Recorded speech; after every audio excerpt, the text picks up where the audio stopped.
Choosing a violin can be a long and difficult process.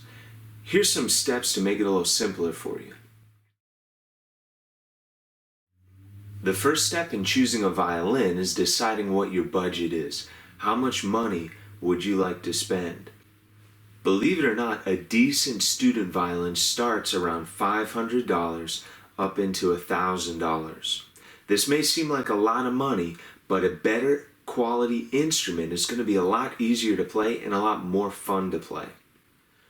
Also, keep in mind, if you quit violin or decide you don't want to play later, you can always sell the instrument and get your money back. Besides the violin, you also have to keep in mind, you also need to buy a bow and a case to go with your instrument. Sometimes, if you're purchasing at a store, the bow and the case will come with, but not always. If the bow does not come with, plan to spend anywhere from between 25 to 35% of what you spend on your violin on your bow.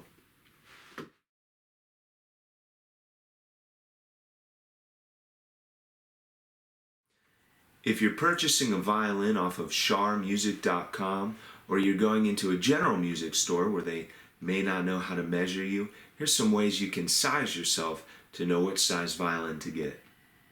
There are 4 sizes of violin. There's a 1/4, which is very small, a half, a 3/4, and a full-size violin. To measure yourself, it's a lot easier to have an extra person around. All you need to do is put a yardstick against your neck, or even a stiff tape measure will work. Hold your left arm out and measure how far the distance is from your neck to your palm. After you do that, you can use this chart that I found online to see what size violin you are.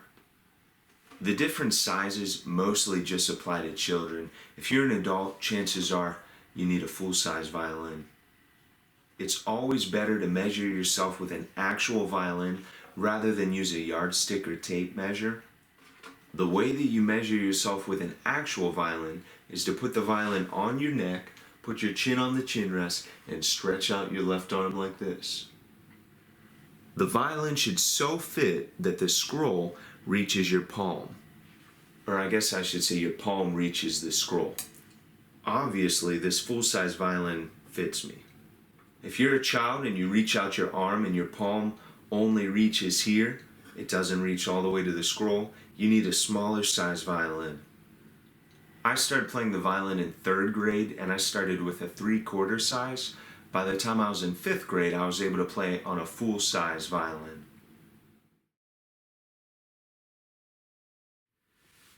After you've determined your budget, it's time to try out some violins.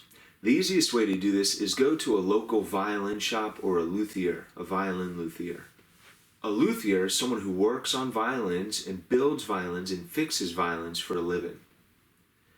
If you're not an experienced violin player, try to find an experienced player to take with you to play some of the different violins. Eventually, you're going to need to choose a violin as well as a bow. Focus on the violin first. Pick any bow that you want and play the different violins with the same bow. This is not a time to show off. You want to play the same thing on each violin that you try out. The best thing to play is just a scale from the lowest part of the violin to the highest. You'll want to practice playing slowly on your instrument as well as more quickly to hear how the response is of the instrument. As you play, or your friend plays some of the different violins, ask yourself the questions, do I like the way this instrument sounds? Do I like the tone of this instrument?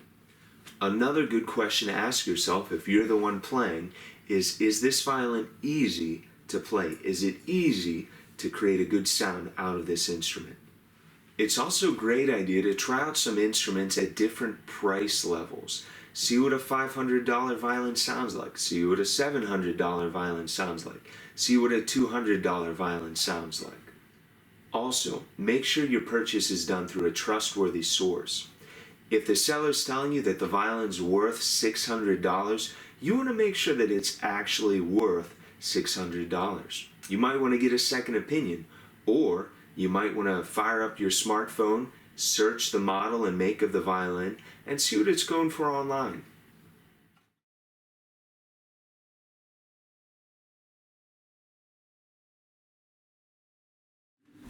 After you pick a violin that you like that's within your budget, it's time to start looking at bows. Bows come in round shapes and they also come in octagon shapes. Really doesn't matter at all whether you choose a round bow or an octagon bow. Choose whatever's more comfortable for you. Just like we did on the violin, use the same violin for each bow you try out. Practice playing the bow down at the frog on the violin, and also practice playing up here at the tip. Practice in the middle as well. You also want to practice some different strokes with the bow. Just like you did with the violin, make sure you play the same thing with each bow so that you can get an accurate feel for what the bow actually feels like. You'll want to practice playing your bow in legato strokes like this. You'll also want to practice, see what it feels like to do short staccato strokes with your bow. Bows come in two main types, wood and carbon fiber. I don't recommend plastic bows. These are both wooden bows. I'd say wooden bows are probably the best type of bow as far as responsiveness and flexibility goes. The only major drawback of a wooden bow is that it can warp over time easier than a carbon fiber bow would, and if you're playing outside or in a humid environment, it'll mess up the bow. By mess up, what I mean is the adjusting peg will get really difficult to move because the wood will swell up. If you leave your bow in a dry environment for a while after that happens, it'll be fine. The other type of bow I mentioned is the carbon fiber bow. These are great bows. I prefer to use a carbon fiber bow because I play outside a lot. The bottom line, choose whatever bow is most comfortable for you. I've got 4 different violin cases that we're going to take a quick look at. We're going to start with the cheapest case and end with the nicest case. None of these cases are extremely expensive cases, but we're going to look at them so that you can see some of the features that make a case a little bit nicer. This is the first case. It's in a violin triangular shape. It's got a little bit of a music pouch here. Really lightweight case. It has a zipper around the sides, a very small weather flap here, a little bit of Velcro. Inside it's got a little bit of a cover, pretty bare bones, very simple, very inexpensive case. This case is how I learned not to buy things online. This case I purchased online because it was a really good price. I think it was about $150, and it's a carbon fiber case, which I thought was pretty cool. The downside of this case, it has no zipper. It just has these latches, which are kind of cheap, and let's take a look inside. Inside the case, it's got a really thin cover, very cheap. It also has a pouch over here instead of its own compartment. The number one thing that drives me crazy about this case is that it smells. When I got this case, it had this really strong factory smell, and I actually left it outside and open for an entire week, and it still smells. And any instrument that I put inside of it also smells. Think twice before you buy online. These last 2 cases are both pretty nice cases. They both have a compartment up top where you can put in music, and that's surrounded by a zipper. They both have zippers around the side that you need to undo to open, and they both have a latch right here that you can slide locked or unlock, and this one even has a place where you can use a key. Inside, looks pretty nice. We've got a nice thick violin cover. This case fits to the instrument really well, so it offers it a lot of protection, and the compartment for the accessories is also part of the case and very nice. This case has some added features like the hydrometer right here. It just tells you how dry or how humid it is outside.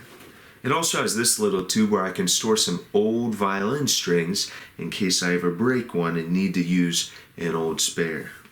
This last case is probably the nicest one I have, although it's not that different from the one before. It's got a little bit larger of a weather flap here to cover the zippers that go around. Many cases will actually have weather flaps that cover this entire front zipper part, and those are great. This one has a button instead of the Velcro. Just like the last one, it has a latch, as well as you can lock it or unlock it with a key if you desire. The inside is really similar. It's got a hydrometer as well. It's got the tube for the spare strings. It's got this violin cover, and it's pretty well form-fitted to the instrument. After you've picked out a violin as well as a bow, you want to find some accessories to add to your purchase. One thing that you'll have to have is a shoulder rest. You don't have to have these, but chin pads make it much more comfortable to play, and they're not very expensive. You'll want to get a soft cleaning cloth as well as some rosin. I use Hill dark rosin. It's also a great idea to buy some extra violin strings. A great brand is Dominant. This is what the case looks like for Dominant strings. The best place to find your violin is at a local violin shop or a shop owned by a violin luthier. The second best option is getting a violin or bow or case off of sharmusic.com. One thing that I really like about Shar is they offer in-home trials of whatever violin or bow that you want to try out. The only catch is to do an in-home trial, the violins you have to be interested have to be $500 or up, and the bows have to be $200 and up. The third best place to purchase a violin is at a local music store. Violins may not be this store's specialty, but it still has real violins for you to try out in store. And the last way to purchase a violin is online. You wouldn't buy a house without looking at the inside first, and you shouldn't buy a violin without hearing it first. Don't buy online.